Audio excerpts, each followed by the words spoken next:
আমার ভাইরা, আমার বন্ধুগণ, আল্লাহ রাব্বুল আলামিন বড় দয়া করে মায়া করে এই দুনিয়ায় মানুষ বানাইলেন।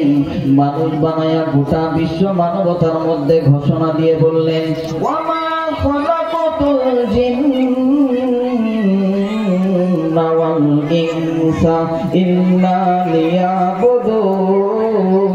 জোরে বলুন আল্লাহু আকবার।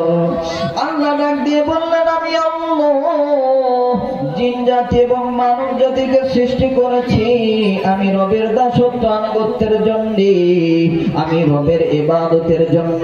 বড় দুঃখের বিষয় হইল এই মানুষগুলো আল্লাহর আইন কানুন মানা বাদ দিয়া, আল্লাহর ইবাদত বাদ দিয়া গায়রুল্লাহ বাপ দাদার ধর্ম লাত মানা তুজা সরস্বতী, কেউ বাবার কালী, কেউ বাবার দুর্গা, কেউ বাবার গাছের পূজা, কেউ বাবার মাছের পূজা, কেউ বাবার আগুনের পূজা। মুসলমান